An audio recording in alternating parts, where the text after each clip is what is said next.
sang this song to me. There was a message in his melody, sweetest lyrics that I ever heard. There's a message in the songs of birds. He said, tomorrow is another day, living is the only way tomorrow's gonna ever come. Listen to the words of the song. Everything's gonna be alright. Everything is gonna be.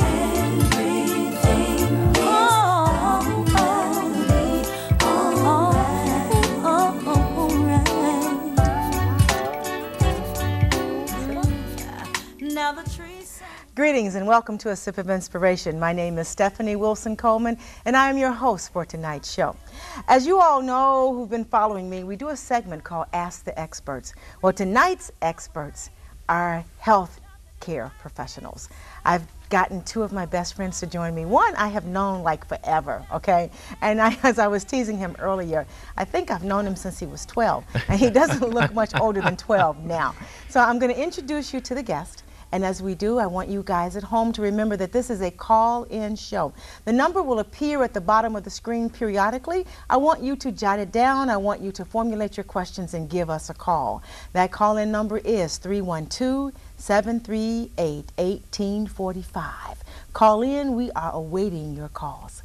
My first guest, of course, is a physical trainer. He's a certified physical trainer. His name is Alonso Massey. Now, I know very little about Alonso. I was teasing him earlier about the boot camps that he gives now. So we're going to have plenty of questions about like the hip-hop abs that are going around, and if he has any. And if we're lucky, ladies, we might get a little bit of a show and tell. I'm just teasing. His background includes being a member of the United States Air Force. Yes. He joined in 2004 when he got out of the military. He continued to work out and make health his priority. He was certified through the American College of Sports Medicine. Yes. And he was also a personal trainer now that just started a boot camp. So his goal is to make sure that we are as fit as we can be and as fit as he. I want to thank you for joining me tonight, for taking time out of your busy schedule. Thank you so much.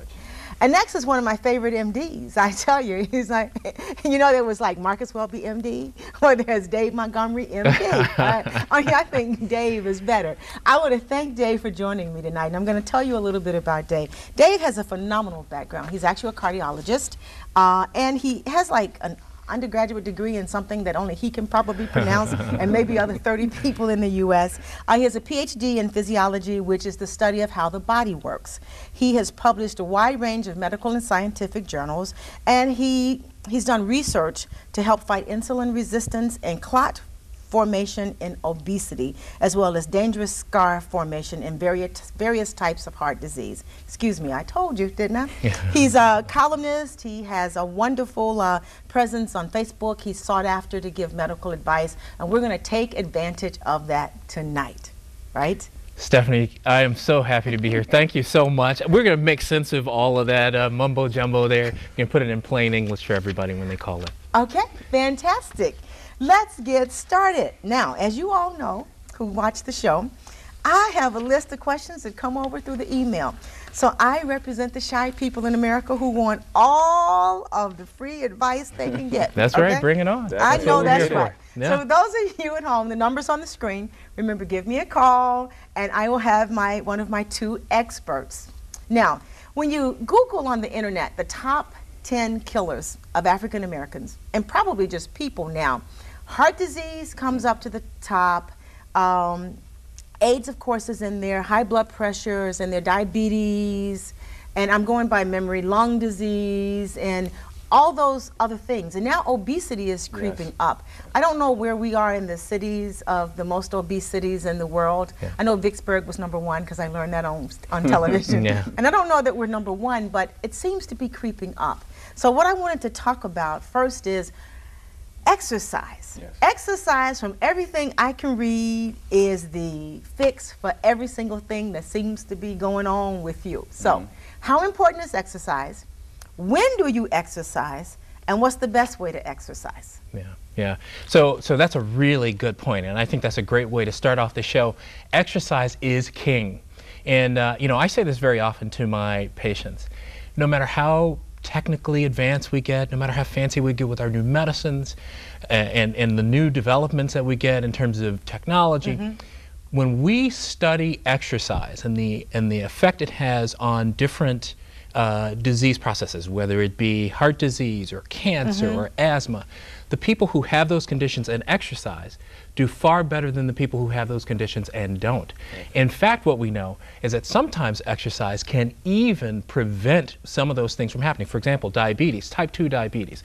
It is a blood sugar problem. When your blood sugar elevates too high, the body can't quite handle it because of obesity, because of family history. We actually have evidence now, and it's pretty well known. People don't even argue this anymore. We know now that when you exercise on a consistent basis, you can help prevent or even reverse diabetes. It's really important. Now, consistent basis. That's right. Okay, because I was reading the other day. It has to be. I mean, it shocked me. I was reading the other day where they said that too much exercise too soon, like sudden burst of exercise, is actually not good for you. That it should be something that is consistent. So what's consistent? And consistent is pretty much, it goes off of your age range. If you're really just getting started when you're a younger individual, you want to start doing at least 3 days a week. Okay, what's young? Come on, come on. By young, I'm meaning anywhere from the age of 16 years old up to the age of 24, in between that range. Once you get past 25 years old, a sudden decline of your muscle tissue starts to decline, and then you don't have that same energy. So therefore, starting off young is very key and very important to doing such things like that. So, okay, well, I'm not 24, and exactly, so what's consistent for me? Consistent, the older you get, the more you want to do it. So 5 to 7 days a week exercise a day. 5 to 7 days a week, I'm sorry, and then at least 30 to 60 minutes exercise. Okay, we should ask you to leave the set now because I'm sure my trainer is looking, and I have my trainer convinced that all I could possibly do is like 2 days a week, and that's good. He's just giving them some bright ideas. Right, give some bright ideas. You know, it's interesting, Stephanie, because the heart associations, all the major associations that have to do with the heart will tell you that we want you to do at least 5 days of exercise. But more important, we want you to be doing the kinds of exercise that get your heart rate up and it stays up for 30 minutes. So the Heart Association is going to say, we want you to exercise 5 days, but we want you to do at least 30 minutes of some sort of aerobic exercise. Okay, aerobic exercise. How do I do that? Aerobic exercise pretty much meaning you can start off, let's start off on a treadmill. Let's put you on a treadmill and get you to walking, and as your heart rate, they have the little heart rate monitors on the handles, and as your heart rate goes up, you'll get to a pace to where you know where your maximum heart rate is. What does that mean? Heart rate? Yeah, I mean, when you're on the treadmill, I hold those handles, and it tells me what the heart rate is at maximum, and yes. What is it telling me? Pretty much it's telling you what it's telling you is that this is as fast as your heart can go until it gets into a warning and a caution zone that you don't want to go above that level. Okay, so it's telling me, and because sometimes the numbers are so different. Sometimes I'm like at a high number, and sometimes it's a low number. So it actually is. So the computers, these are really smart computers. They actually take an algorithm that actually helps you calculate what your maximum heart rate is, and it's going to be based mostly on your age. So it's a really quick equation you can do. 220 minus your age is the maximum heart rate.